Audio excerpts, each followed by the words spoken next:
This is CBC Here and Now.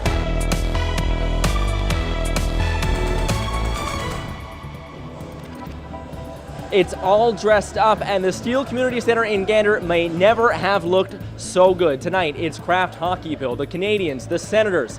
I'll bring you there later on Here and Now. They had an inventory of alcohol worth approximately $8,000 during the scope of our audit. There was also no tracking of how much alcohol was purchased and consumed in that year. Booze, cigars, lavish employee expenses, all billed to taxpayers. An audit reveals serious overspending at Nalcor. Good evening and welcome to Here and Now. We'll get to those stories shortly, but first, the Premier is promising to make it easier for doctors from elsewhere to practice in this province. Bill number 1 will change the rules. The shortage of doctors was one of the big issues today at a special sitting of the House. Peter Cowan explains. It's been almost 50 years since politicians last sat in Colonial Building. With millions in upgrades now complete, tradition and pomp met modern politics. To change the scenery a little bit really adds that extra bit of weight on your shoulders to realize the responsibility that has been before you and is ahead of you. The responsibility for government's Bill number 1 is to address the shortage of doctors. Doctors have complained about the red tape required to get licensed in this province. Earlier this year, a doctor from the U.S. wanted to come and volunteer on Fogo Island, a place in desperate need, but couldn't get a license. Today, the opposition complained about it too. I asked the Premier, when will you finally cut the red tape stopping doctors from practicing in Newfoundland and Labrador? The Premier is promising a fix, new legislation bringing new flexibility for doctors. I can do a total hip replacement here in Newfoundland. I can't do it in Nova Scotia without paying fees and filling out excessive paperwork. It doesn't make any sense. The idea is if someone has an equivalent level of training and experience in a place like the US or the UK and they're proficient in English, it should be a smooth process to come to this province. We want to kind of eliminate those barriers so that physicians who want to come here on a temporary basis, on a permanent basis, can have a more efficient way to have their license recognized. That's from other provinces, but it will also be for other countries as well. It's a goal the opposition agrees with. They just want to see some action. So I truly hope that this sitting in the House, we see legislation that helps overcome some of these barriers without jeopardizing the standard of care for our Newfoundlanders and Labradorians. The Premier is promising to not just introduce legislation this fall, but to pass it. What's in that legislation is still being worked out in consultations with doctors and their regulators. Peter Cowan, CBC News, St. John's. Another update on the ongoing mammography review. Eastern Health, Western Health, and Labrador Grenfell say 93% of patients have had their mammography reviews completed. Of nearly 11,000 patients reviewed, 33 require further assessment. That's 0.3%. People whose images are reviewed will be contacted, as will their family doctors, and people whose results did not change will receive a letter informing them about the completed review. The authorities say only newer workstations with 5-megapixel monitors are being used now. And the province has expanded eligibility for the bivalent vaccine for COVID-19. Starting tomorrow, adults over the age of 18 can get the shot. Appointments for the vaccine can be booked through regional health clinics on the COVID-19 website or through participating pharmacists and physicians. The Department of Health says more appointments will be added as more bivalent vaccine supply is received. The Moderna bivalent vaccine is currently the only bivalent shot that has been approved by Health Canada. It targets the original COVID-19 virus from 2019 and the BA.1 strain of the Omicron variant.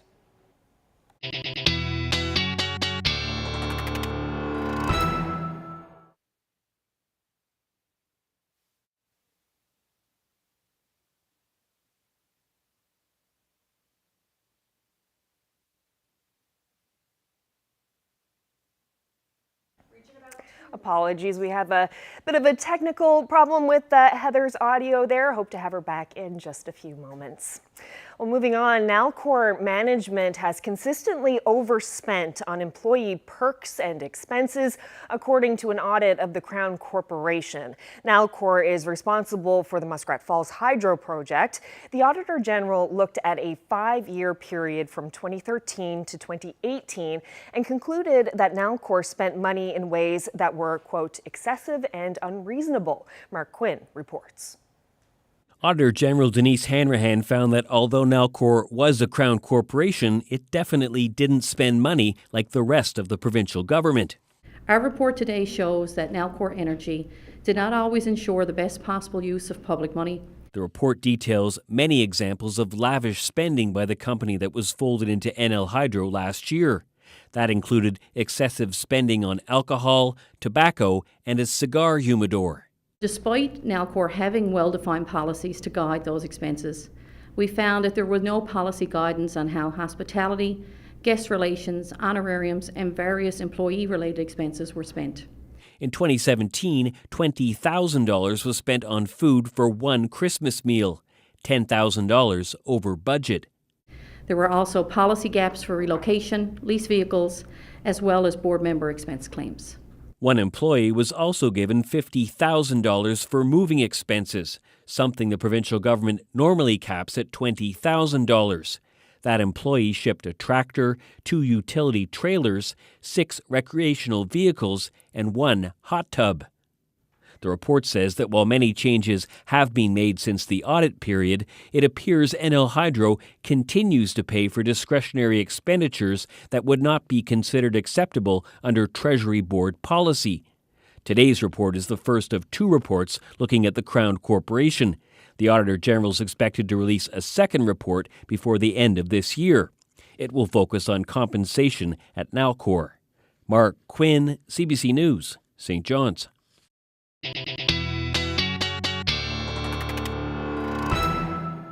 Well, I guess this weather thing only works if I turn on the microphone, so let's start talking about the weather on the way. Now that you can hear me, we're going to have some showers in Labrador tonight, pushing through Happy Valley Goose Bay and central Labrador.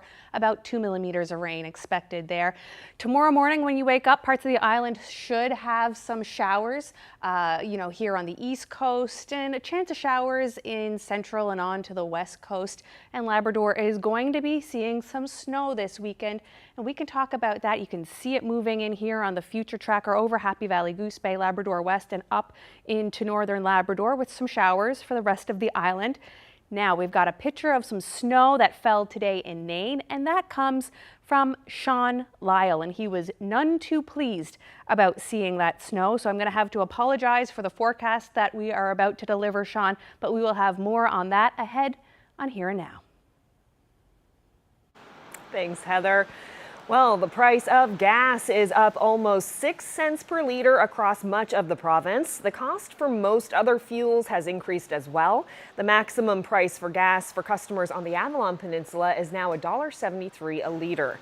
Diesel took the highest jump of all fuels, up 10 cents per liter. Furnace oil rose by 6.6 cents per liter. The price of propane decreased across the province by 2.7 cents per liter. Stove oil increased slightly in Newfoundland, under half a cent, and dropped in Labrador by almost 1.4 cents per liter. Meanwhile, the temporary reduction of the province's gas tax will remain in place until March 31st. The announcement was made yesterday during Lieutenant Governor Judy Foote's throne speech. The 50% reduction began in June and was implemented as a temporary measure to help residents with the rising cost of living.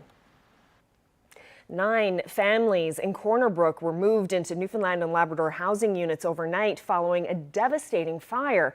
It gutted an 8-unit housing complex in the Dunfield Park area.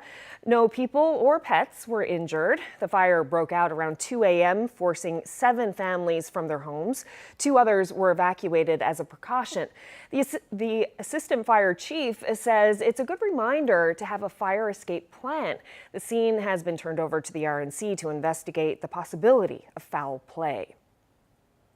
Of the materials that come to our facility that we sort, bale, recycle, 100% of that material that's going to an end mill gets reused in making new products. Well, in St. John's, recycling is being collected, sorted, and bundled for new markets at what's called the Materials Recovery Facility. And if you've ever wondered what happens to your recycling, Robin Hood Bay is holding an open house later this month so people on the Avalon can see behind the curtain. Since bringing in mandatory curbside collection and changing to clear garbage bags, the City of St. John says recycling is up 25 to 30%. That open house is set for Sunday, October 16th from 11 a.m. to 2 o'clock.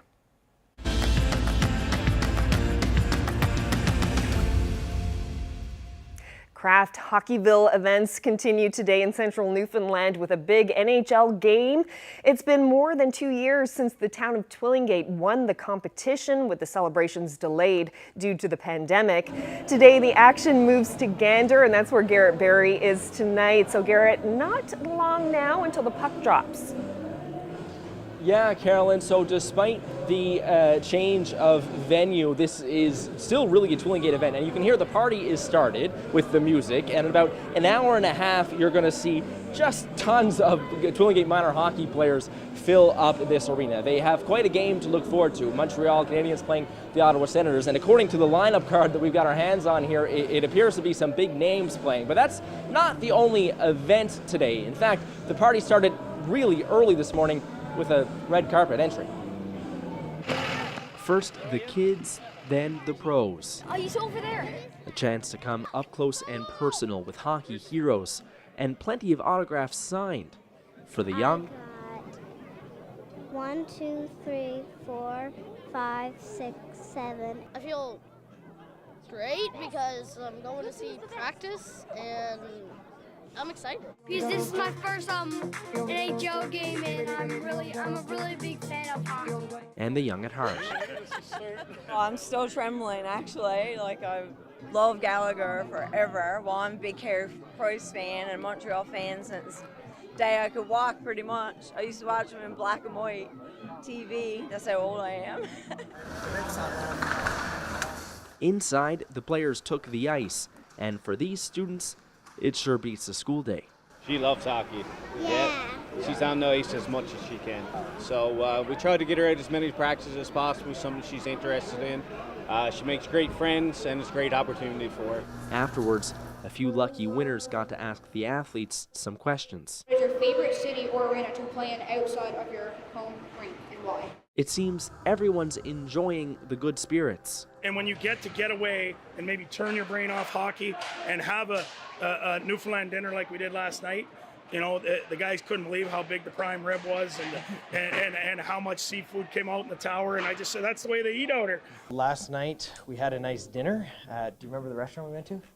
Mystic. Mystic. We went to Mystic. It was a great dinner. And then we went to the bowling alley, Andy's Alleys, and we bowled. And it was great. Check it out. Yeah. Reminiscing about their time.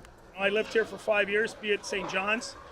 I've said this over and over, some of the nicest people in the world.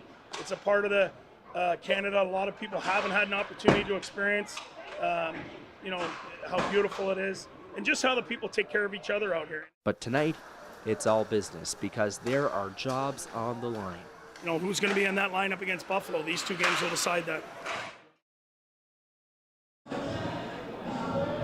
Now, I don't need to tell you, Carolyn, that this is an important game because, as we all know, those jobs, those NHL jobs, well, they certainly come with a pretty big salary. And I mentioned the names. So you have, from the Montreal Canadiens, look forward to tonight, Gallagher, Anderson, Caulfield, all expected to dress on the Senator side, to Chuck, Norris, to Brinkat. Going to be a fun night for hockey fans in Central Newfoundland, Carolyn. Thanks so much, Garrett.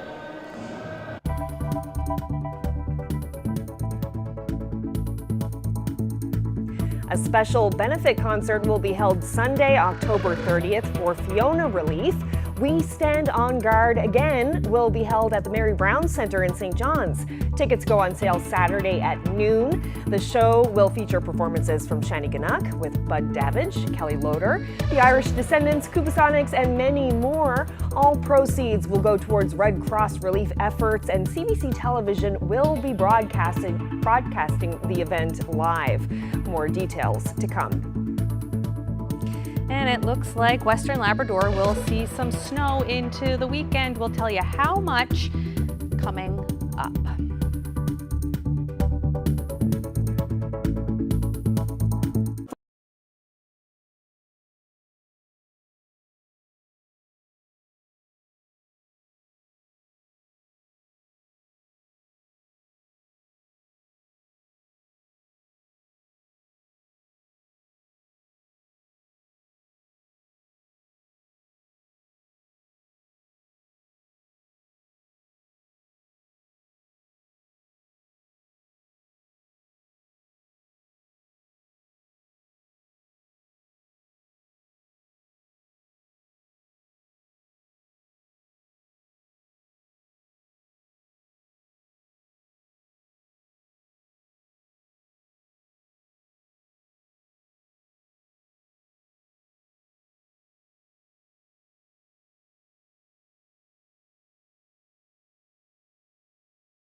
Well, time for a look at the weather. And Heather, I'm still kind of shivering from that photo you showed us earlier from the snow in Nain. Yeah, I know. They got picked up about 2 centimeters of snow today, but it's not here. We don't have any here yet. A little bit of rain in the forecast for us.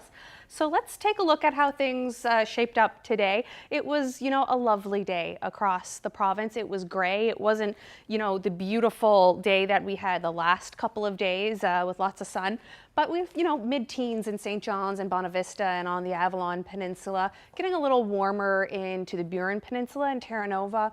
And the mercury pushing again, just a couple of degrees higher into central Newfoundland and here along the west coast of the island. Things cooling off in northern Labrador, in Labrador City, Wabush area and Churchill Falls today, but still, not a bad day overall for the island and into Labrador. What we're looking at here now, though, in central Labrador, is all of this precipitation. You should pick up a little rain here in Happy Valley, Goose Bay and out along the coast. By the time we go to bed, that rain will push kind of to the southeastern part of Labrador, and then we should get some rain coming in here through the southwest coast. But by the time we all wake up tomorrow morning and get going and getting ready for work, we're going to have some showers on the Avalon Peninsula, across the Burin Peninsula, scattered showers across the south coast into the northern peninsula and southern Labrador there. So let's take a look at how our lows tonight are shaping up. It's going to be 12 degrees in St. John's, and it's going to be either rain or drizzle. We should pick up about 2 millimeters, 4 millimeters of rain with winds from the southeast gusting to 40 kilometers per hour. For the Marystown, Burin Peninsula area, things look similar. You should have a 40 to 60% chance of showers there, and that's going to persist right across the south coast of the island into the southwest coast, where in Port aux Basques it will be 10 degrees. We're going to have a chance of showers in central and through the west coast. Things clearing off. It'll be partly cloudy overnight, 7 degrees in St. Anthony. Nice night in the Straits, though it will be chilly. Temperatures dropping off into Labrador, where they should pick up that rain that we just saw on the future tracker. And we have a chance of flurries here in Labrador City, Wabush, and it's going to be -2, quite chilly there overnight, -1 in Nain, partly cloudy, and there you go along the coast. That's some of that rain that was pushing right through there. When you get off work tomorrow on Friday, getting ready for your long Thanksgiving weekend, getting ready to put on your turkey pants, it looks like we will have some showers on the south part of the Avalon, on the Burin Peninsula, west coast, western Labrador there. And then it's going to kind of clear off by lunchtime. So most of the island will be under clouds, partly cloudy skies with some scattered showers here through the northern peninsula. But what we're really looking at is all of this precipitation coming in Friday night through Saturday with a little bit of a mix and possibly some rain here behind it. So that's what that looks like, pushing into Saturday with all of that rain right here in behind. We'll have more to say on that in the long range forecast, but let's look at our temperatures for tomorrow. It's going to be cloudy in the afternoon for most of the Avalon. Once that rain clears off, we should have some sun and cloud in Marystown tomorrow afternoon. On into central, we're going to have a 60% chance of showers in the morning, mix of sun and cloud in the afternoon. Same thing there in Harbour Breton. 40% chance of showers for the west coast, then some sun and cloud. Lovely day, 18 degrees on the northern peninsula. Things cooling off though into the northern peninsula, 7 degrees in Port aux Choix and St. Anthony with a chance of showers. Cloudy in the afternoon. Cloudy in Cartwright as well, and you can see a bit of a rain-snow mix for Happy Valley Goose Bay, chance of flurries for Churchill Falls and Labrador City Wabush. But if you're on the coast, it will be a chilly day, but you'll see the sun. It'll be mainly sunny for you. So it looks like nice day with winds out of the northeast, 20 kilometers per hour. And that's what that snow could look like. We'll talk about that a little more in the long-range forecast. Thanks, Heather. Well, Canada is challenging claims from American environmentalists that it's not doing enough to protect critically endangered North Atlantic right whales. Some environmentalists argue ropes in the water, like those used in the lobster and snow crab fisheries, threaten to drive the right whale population to extinction. The CBC's Paul Withers explains. These maritime fishermen are testing ropeless gear that places buoys and lines inside the trap resting on the bottom that can be triggered to the surface for retrieval, and weaker rope to make escape easier. Part of a $20 million fail-safe gear fund created this year by the federal government to improve whale protections. And we'll go out with fish harvesters in the interest of, does it work on a crab boat? Does it work on a lobster boat? Does it work in deep water? Does it work in shallow water? They are testing 7 different ropeless systems, but it's still years away from widespread use. In the meantime, fishery closures in areas where whales are detected remains the most sweeping measure imposed by Canada to protect whales. But some conservation groups say measures do not go far enough to reduce the risk of entanglements or promote species recovery. One U.S. organization, Seafood Watch, recently red-listed Canadian snow crab and lobster, recommending consumers avoid buying it. So we disagree with their findings. Federal officials recently pushed back at Sea-Watch. Canada worked to ensure that they had the necessary information to make a fair and balanced assessment of Canada's management regime. Unfortunately, we do not believe that they took all of that into consideration in their findings. Burns told MPs fishery closures and other measures have reduced the risk of entanglements from the snow crab fishery by 82% in the Gulf of St. Lawrence. Most of that is the result of findings from a study co-authored by Sean Brilliant. We wanted to look at, theoretically, if the closures were never in place compared to nowadays where they are in place, how much risk was removed. And by risk, I mean fishing gear occurring in the same place as right whales. And the answer we found at the time was about 65%. At stake is access to the United States seafood market for Canadian shellfish worth more than $2.5 billion. Under U.S. law, it must be caught using protections comparable to those in the U.S., which is now proposing trap fisheries must demonstrate they can operate by reducing risk to whales by 90%. Paul Withers, CBC News, Halifax.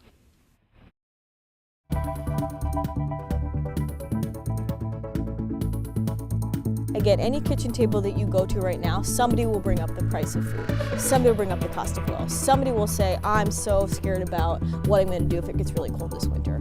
The ongoing conversation about the high cost of living. We'll check in with one young professional to hear her experience managing the balancing act of everyday life.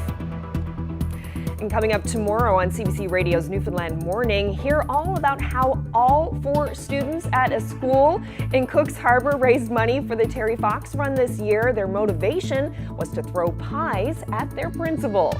And on Labrador Morning, find out about this year's Run for the Hills event in Western Labrador being held this weekend.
The majority of the province will receive a $500 check in the mail, a one-time payout to help with the rising cost of living.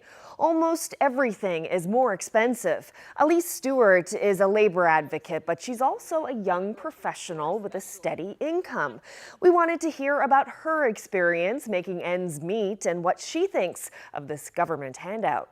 Well, we always hear about the cost of living. Typically, we're hearing from seniors, people on fixed incomes, vulnerable populations, but these days it feels different. More people are affected. What are your thoughts on who is struggling right now with inflation and the cost of living?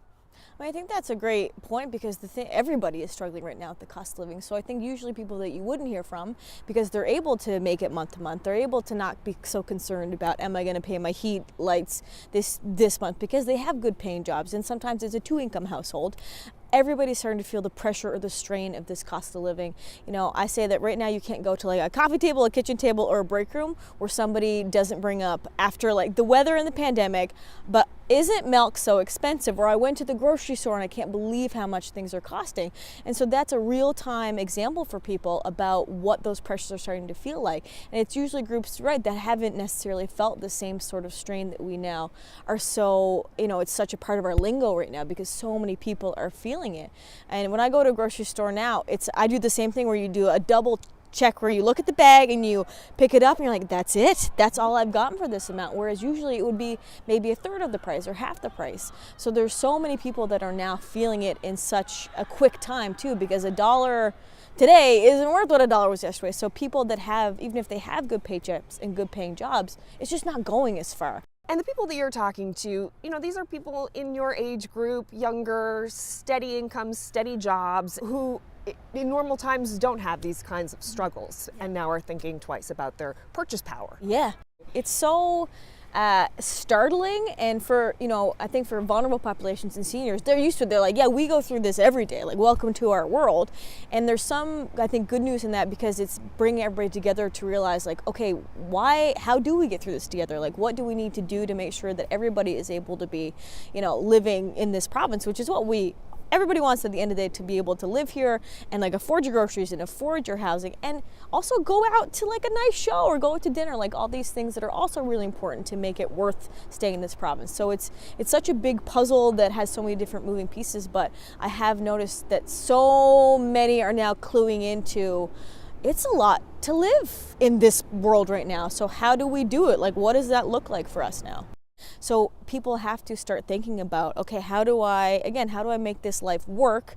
What can I trim back? What can I do? And what can the government, you know, do to help make sure that I can do these things and live a really fulfilling and great life, and keep my kids in sports and keep my, you know, my extracurricular stuff on the go as well. So it's going to be really tough. And I think a lot of times now you're hearing, you know, a lot, not taking the trip or not doing the extra thing. Okay, I'll cut back on these certain things, but also at some point there's nothing left to cut back.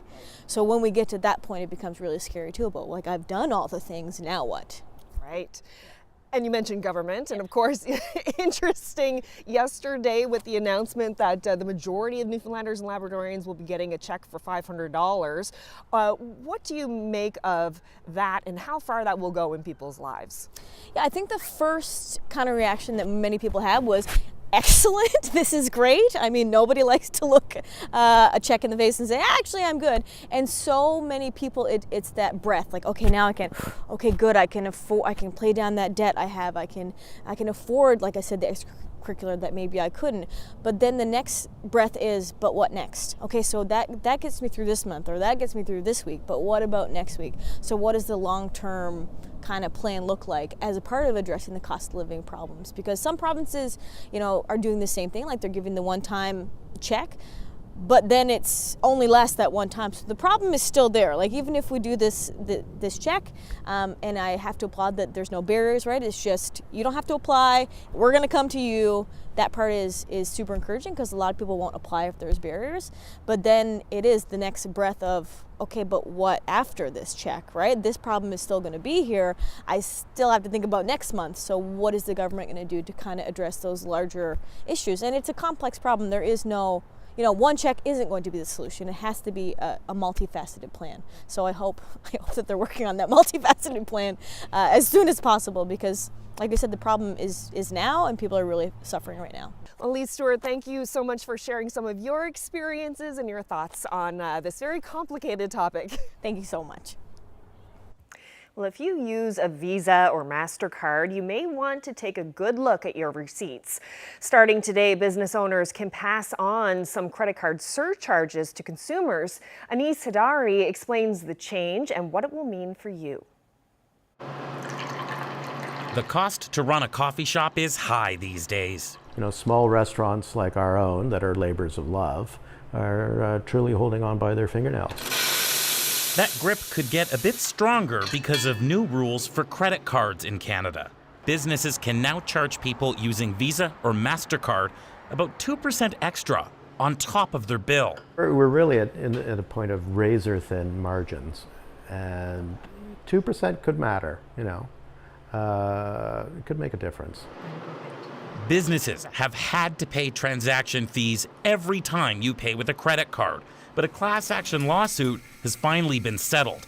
And now retailers like Chris Rampin can pass the cost on to consumers. I don't see another solution, frankly. I would say 99% of our transactions are all on card one way or the other. There are perks to using credit. It's just convenient, to use the plastic card rather than carrying the cash.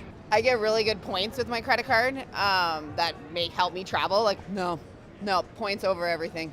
People get their credit cards, they get their points, they get their rebates, they get their benefits, but they rarely ask themselves, who's paying for that? The credit cards with more generous rewards often had hefty transaction fees that retailers covered, but now they can pass those fees directly onto the customer. Only those consumers who choose to pay using their credit cards, and in some cases the more expensive credit cards, are going to be the ones that are going to be asked to pay a portion of those costs. That could be a tough sell. The cost of living is already fairly high, especially with cost of food and eating out, so with that extra 2%, I'm more inclined to use my debit card. While these changes don't apply to every credit card out there, retailers must make it clear when they plan to charge them.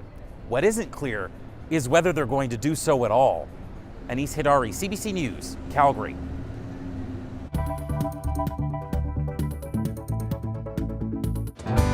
I woke up from the wind and I can't get back to sleep again. I am struggling with the ghost inside my tomb. There are men I'd see who would probably trade places with me, but I can't get perspective now. So to the geese and wind, take me with you south, where the fruit ripens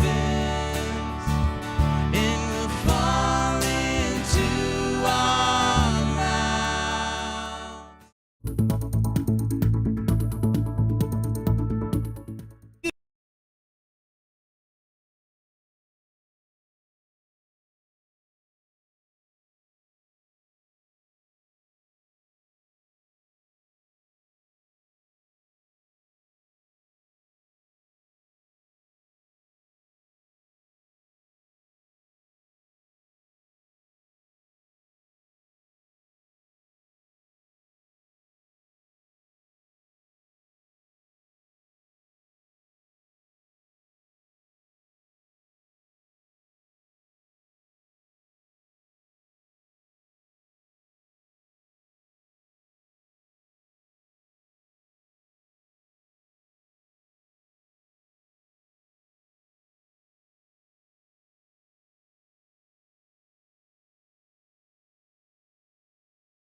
Hockey Canada is scheduled to meet this evening to discuss its growing problems. The Prime Minister and Sports Minister both took shots at hockey's governing body today, and key sponsors continued to pull their money.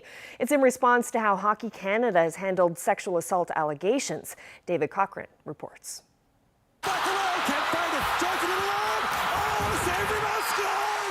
From the heights of national pride, Hockey Canada has plummeted to the depths of national scandal. Things so bad, the Prime Minister says it may be time to scrap Hockey Canada entirely. They need to realize that if we have to create an organization, get rid of Hockey Canada and create an organization called Canada Hockey instead, people will look at doing that. The political support was lost weeks ago, part of growing calls for Hockey Canada's leadership to resign over its failure to address a culture that's seen multiple cases of alleged group sexual assault. Now, it's the money that's going.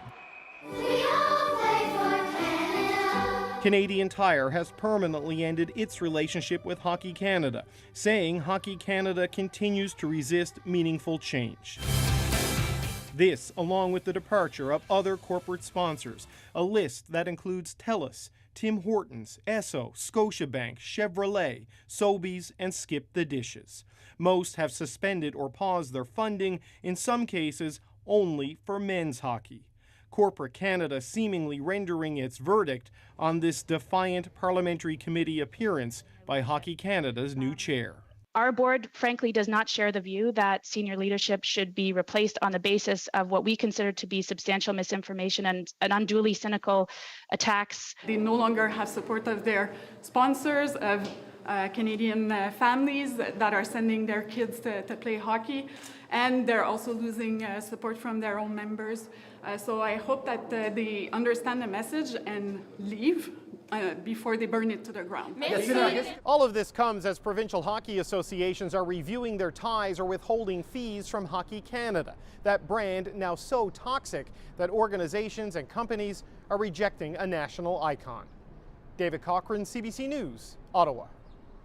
Well, 23 children have died at a daycare center in Thailand, the victims of an attacker armed with guns and a knife. 11 others died as well. The attacker was a former police officer dismissed over drug allegations and now facing trial. Authorities say he had come from court to pick up his child, and when he didn't find the child, the killing began. After he left the daycare, they say he murdered his wife and son at their home and then killed himself. Well, the bodies of 17 migrants have been pulled from the Aegean Sea after their vessel sank off the Greek island Lesbos. 25 were rescued in strong winds, and there was another similar incident overnight in Greece.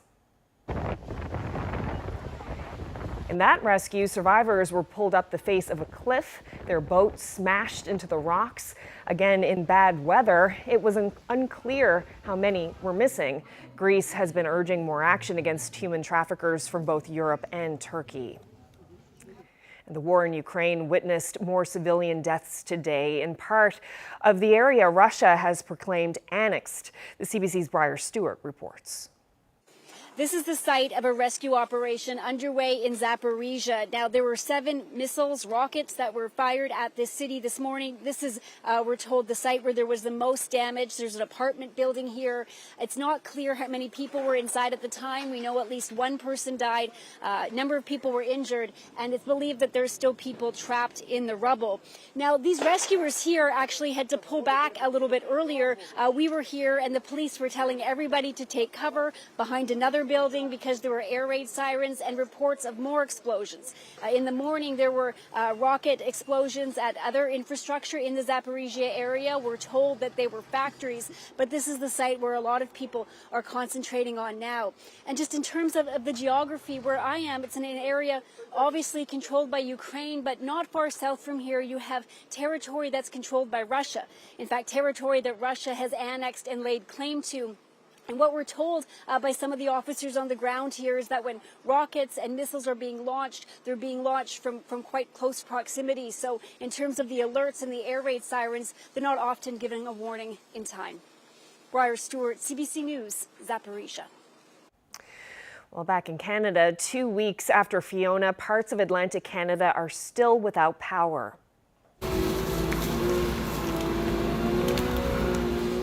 "200 crews are at work in Prince Edward Island. About 9,000 customers are still waiting for power. They're also warning people to make sure heating appliances are switched off before the power comes back on.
CBC Television first came to St. John's nearly 60 years ago in October of 1964.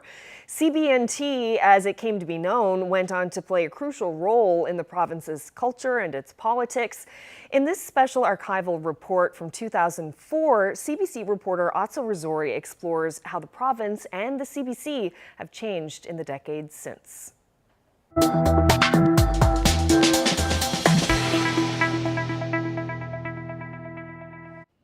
Newfoundland in the late 1950s. This was the world into which CBC Television stepped 10 years after Confederation. It was a place whose near miss with nationhood had left it endlessly and obsessively curious about itself. CBC Television was to become to the province what the bathroom mirror is to a teenager, the reflection in which to grow up. Oh, no question about it. Yeah, right from the start. It came on when I was a young child, and I can remember it, watching the old shows, and it's been with me ever since. So if it's been with me, it's been with all of us. This is our land. Had it been up to this man, CBC Television would never have made it past Corner Brook. Premier Joy Smallwood used his influence to protect the St John's television station, owned and run by political cronies. It took public demonstrations and a 30,000 signature petition before CBC Television was able to set up shop in St John's in October 1964. News would have been more factual, straightforward, script with maybe a clip. A lot of that was shot on film. We had our own processing lab here in the building. We weren't able to travel all that great a distance. It wasn't as easy to fly items in from Goose Bay or Corner Brook.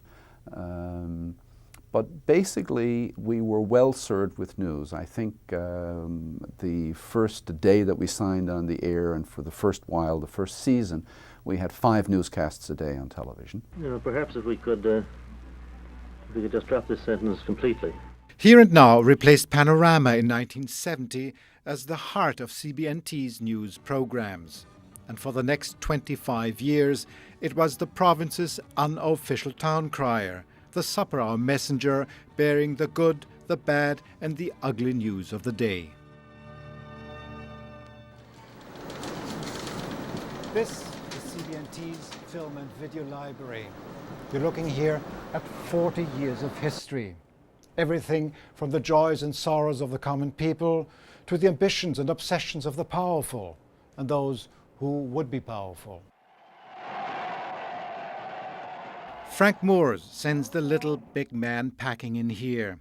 A space-age greenhouse does it to Brian Peckford. Clyde Wells saves the country but has less success with his own province. Brian Tobin fiddles and waltzes to his own agenda, while the rest of the place is trying to come to terms with the fact that the old Newfoundland is history and the new one has yet to emerge. So why should things be any different here at CBNT? Times change, and so do their institutions.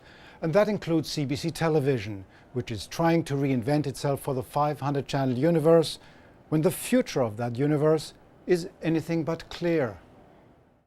Panorama led to Here and Now in the forward drive of growth. Here and Now was replaced by Canada Now in the reverse drive of budget cuts. The mirror is still there, even if more parts of it are now made in Canada. Things may change and funding sources may change, but I do believe that as long as there's a CBC, we will be here and we'll be telling the stories in ways that only CBC can. Atsuri, CBC News, St John's. International news with Gloria. Wow, and so much change even since 2004. Well, a French author has won the Nobel Prize for Literature. The Nobel Prize in Literature for 2022 is awarded to the French author Annie Ernaux for the courage and clinical acuity with which she uncovers the roots, estrangements, and collective restraints of personal memory. Annie Ernaux is 82 years old and has written more than 20 books. They deal with subjects such as sexual encounters, illness, and abortion.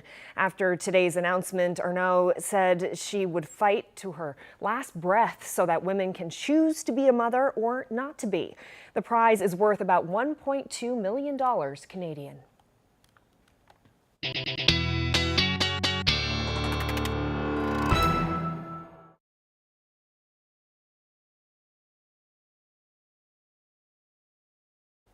And there we go. Heather is back with a look at the long-range forecast. So we are, as you mentioned earlier, heading into the long weekend. I'm sure lots of people excited about that. Absolutely. Putting on their turkey pants, as you said. Got a chuckle out of that. I'm looking forward to mine, but it doesn't look like it's going to be an amazing weekend. A chance of showers.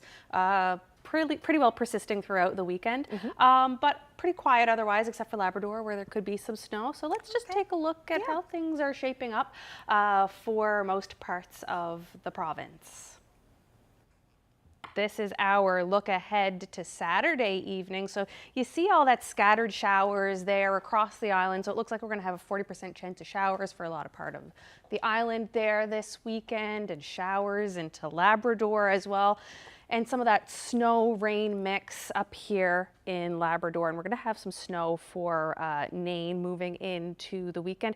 Here's a look at what our temperatures are going to be like. It's going to be in the mid-teens in St. John's, Gander, Grand Falls, Windsor with a chance of showers here. We will have some showers though in Corner Brook on the west coast and on the southwest coast as well.